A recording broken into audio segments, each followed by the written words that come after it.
Well, welcome home for the vet. You made it. You made it through phase 1 of trapping. You made it through phase 2 of taking care of your homeless cat in the trap. And now the most important part, I feel, is the recovery part. This cat will now begin trusting you more each and every day because rituals are set up for cats after 3 days. So you've already had that relationship for the first 3 days, and now you are into your final stage of trapping, which is recovery. So your cat is in here. You've arrived home. The 3 dishes you asked the vet tech to put in the cage are in the cage. Of course, they're empty. The cat is in the cage, yes. Look at the pad first. If the cat has peed or pooped in the cage on the way home from the vet, then before you fill the dishes, you're going to have to go through that step again. You're going to have to remove any poop with your skewers. You're going to have to get this pad out of there. So we're going to pretend that the cat has peed, okay? And that you need, before you can even fill those dishes, you need to change this pad. If it had pooped, you're going to follow the same process, but this time it's only peed. So I'm going to take my skewer and my dowel, and I'm going to show you how you remove the pad from the cage, because up to this point, the pads have only been under the trap. You've never had to deal with a pad in a recovery cage. So what you do is pull this back to halfway. Give that cat a little private space in the back. Don't worry about these dishes. It does not matter where they end up, okay? They're going to turn over. They're going to move because you've got to get that wet pad out of there. This cat's just had surgery, and you don't want it sitting on a wet pad. Do not use kitty litter. Do not use a litter box. That will only embed in the incisions, whether it's a male or a female, and that will be horrid. You will have to have this cat go back to the vet and have its incision washed. So you want to only work with a pee pad or newspaper if you need to. Pee pads are easier because they have a slick bottom underneath the absorbent part. So this is what you do. You start moving the pad forward, and then you go to the side and you lift up. Now, if there was really a pee here, this pad is going to be heavy. The job is to lift up and get under that pad. Once you get under it, flip it forward. The cat may go berserk a little bit, but that's okay. So what you want to do is wind this pad forward. There again, don't worry about what those food dishes are doing. Once you get this pad forward, bear in mind, this cat cannot see your hand outside the cage. It can't see your fingers now reaching for this. I've got the stick in my other hand to protect in case the cat strikes. That stick is going to be struck and not your hand. And you're merely going to pull. And out it comes. Here is the clean pad. So what we're going to do, we want to fold it like this. Sort of like a paper airplane. See the airplane flying? We want the blue, the plastic side up. You want the absorbent side down, because what you're going to do now is you're going to lift it up and you're going to stick it through the bars, just like this. The cat is not going to come because in reality, your hand is below the pad as you feed it in. So only the pad is coming towards the cat, not your hand. So once you get it in there, remember, this is the blue part. It has to be showing and on your hands. The absorbent part is wrapped inside. So once you get that all in there, now you're going to work your sticks and you're going to work your pad. You grab onto it. The cat can't see you, can't see this hand. You're going to work the pad down and you're going to put it in place. You may want to use both the skewer and the dowel. And you're going to work it. Now the cat's back here, okay? Do you see how this is touching the cat, that invisible cat? Don't worry about that. That's fine. When the cat moves, but gravity will pull it down. When the cat moves, that's going down. It will be fine.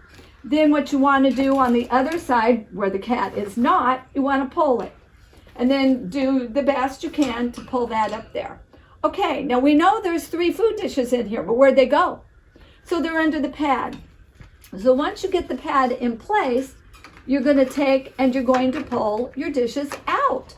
Now you may say, how am I going to pull the dish out? You're going to work it up and you're going to slide it out. So what you want to do is work it right there to the side. Your hand is on the outside. Yep, just like that. See it come out? That's why it is super important that these not be deeper than 1 inch. The circumference should not be any bigger than 2 to 3 inches. It's got to be able to slide out of one of these bars. So once you get that one out, then you're going back in for the others. So you just look and see, oh, where did it go? It must be over here. Oh yeah, there's the other one. So what you do is you pull it to whichever side is easier. Okay, there we go. And we're going to move that up again. Here we go.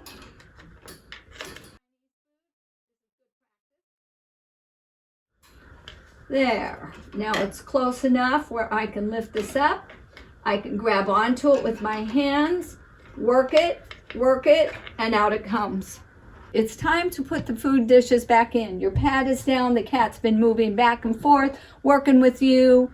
You're all good. So all you're going to do is drop it in. Do not be afraid to drop it in. That cat's not going to get you. Your reflexes are much faster than a cat coming for you like that. And there you go. If they flip over, just flip them back. So the big one is for your dry food. This one here is your water, and this one here is your wet food. So you take and you open up your wet food, scoop with your long spoon. 3 scoops is good. Then you take your water, half full. Then you're going to take a paper towel. You must use the absorbent type so that it doesn't fall apart easy. You're going to take your food. You're going to take 1/4 cup of food and you're going to pour it right into the paper towel. Now this becomes like a little funnel, and you're going to put this in here and you're going to pour the food. So that is how you feed. Once you're all done feeding, then you're going to move your towel your sheet right like that. Bye-bye, baby. We'll see you later. Bye-bye. So we are at the final phase of how to care for a recovering animal after it's been spayed or neutered. So what I would like to do is I have a few points that you need to know, because now you've got the cat in the cage, you're feeding it, you're taking good care of it, but how do I know if it's really healing well or not? Let's pretend for a minute that this is a male cat.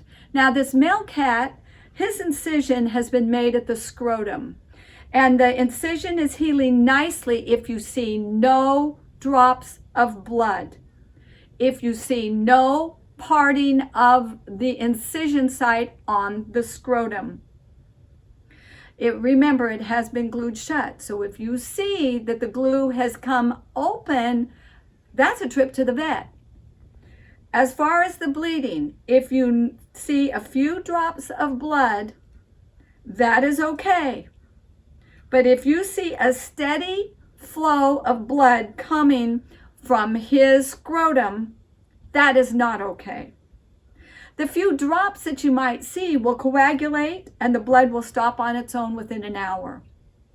However, if the few drops turn into a steady drip, drip, drip, do not wait that hour. You've got a problem. You must take the cat to the vet immediately. A healthy healing for a male will take 7 days. And then the cat can be released from the cage to wherever you have planned for it to live. Now for the female and how you know if a female is healing correctly. So we've got a kitty cat in here and she's just had a spay. She's a female. Now the proper healing of a female incision after a spay is measured in phases of healing. Around the incision site, the fur will have all been shaved. Watch for any razor burns for too close of a shave at the site of the incision. Watch for redness. And the incision may even look a little bit bruised. That happens occasionally.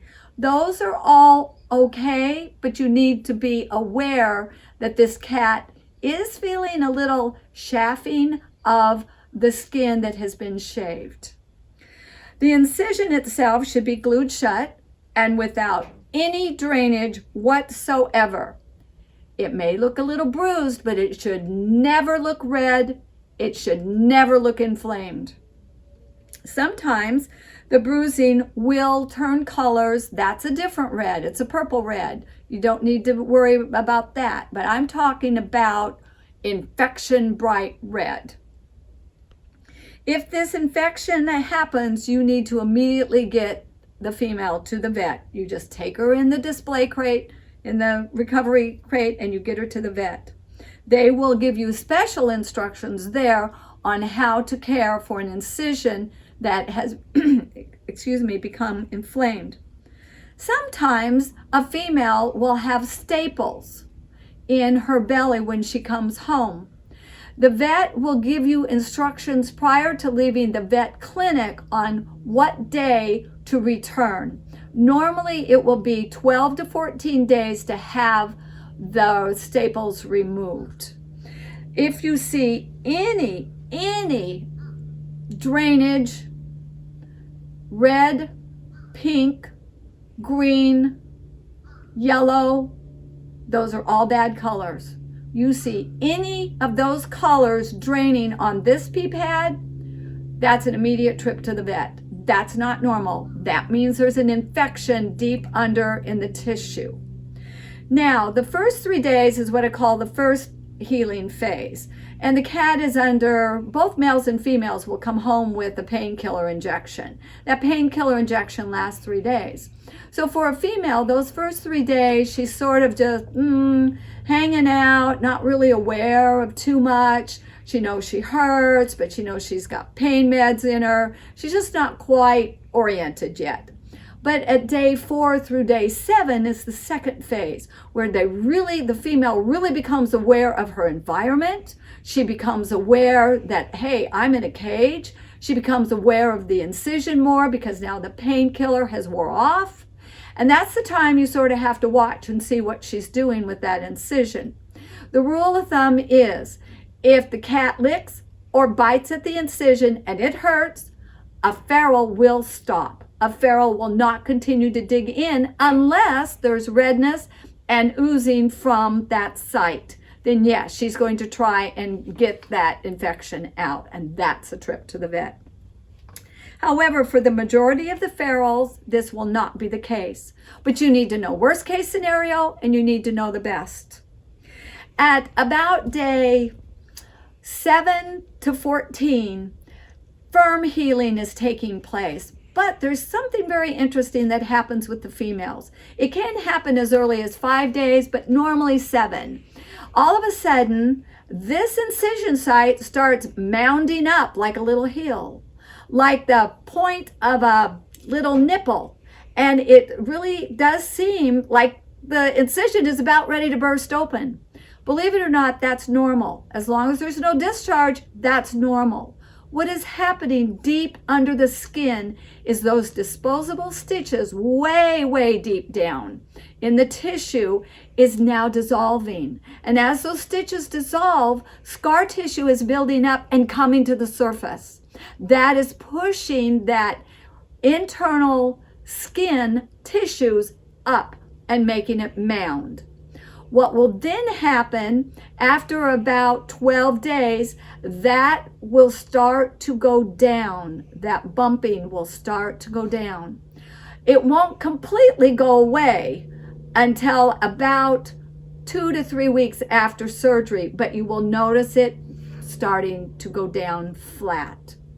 Remember, you'll keep the female in this recovery cage 12 to 14 days. At that point, you can release her to whoever will be her permanent caregiver, but you must keep her in the recovery cage 12 to 14 days for her own safety.